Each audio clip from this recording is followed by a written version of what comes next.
I think if I'd like someone to put down this book and think that they've been taken to some strange magical place, populated by fantastical animals, populated by human imagination, which is beyond bounds, beyond limits. And in many ways, Dürer was a science fiction artist. And in fact, many of the things he inspired later, I mean, you see Dürer's effect and his influence in so many things, in films, in video games, in popular culture. You can buy a bottle of wine with a Dürer drawing on it. There's something about him, which he's almost like a magician. He's almost like some shape-shifting, time-traveling Doctor Who figure in a way that appears throughout history, a kind of Zelig, someone mysterious, incredibly imaginative, but also slightly dangerous. So in 1520, 500 years ago, Albrecht Dürer, the most famous artist of Northern Europe, set off for Zeeland in the Low Countries, part of the great sprawling Habsburg Empire.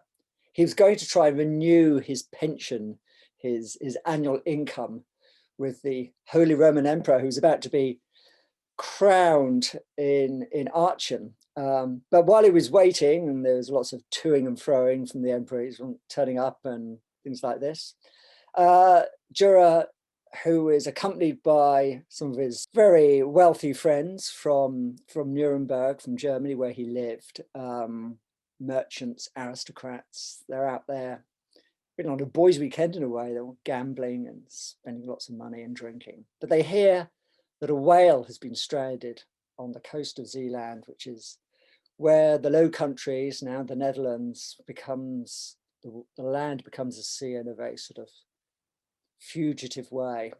And so they set off, they charter a boat, this bunch of Renaissance ne'er-do-wells, and a huge storm breaks out. And actually, most of the people on the ship get off on the island of in Zeeland where they're trying to reach. But Dürer is stranded on the boat, and he suddenly has to take control like some great superhero, and he tells them what to do, and they survive this near-death experience, and he finally makes it to the coast of Zeeland, but the whale's gone. The same storm has washed it away.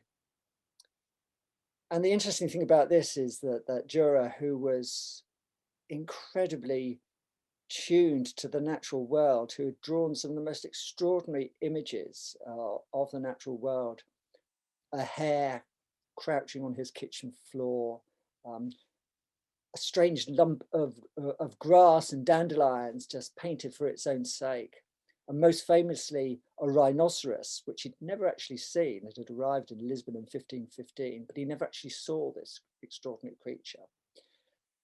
The notion of what the way we would have related to the whale had Dürer drawn it, is really what fascinates me, but also as fascinating as what happened to him after that visit, because he actually became infected with the disease. People think this was malaria. It's a possibility it was also syphilis. It might have been syphilis instead.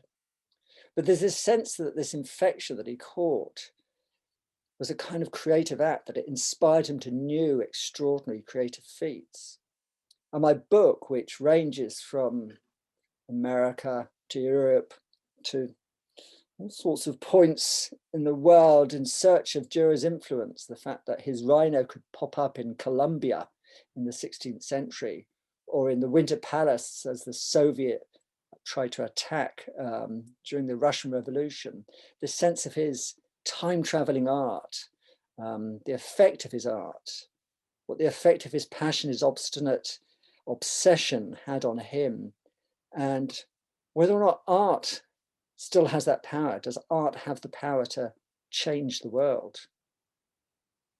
I've always been really interested in Dürer, just because that rhinoceros, which is really an incredible, iconic work. And the idea that he could create this kind of it's almost like a transformer. It's like a robo rhinoceros he even added a sort of narwhal tusk to as a second horn to the animal's back.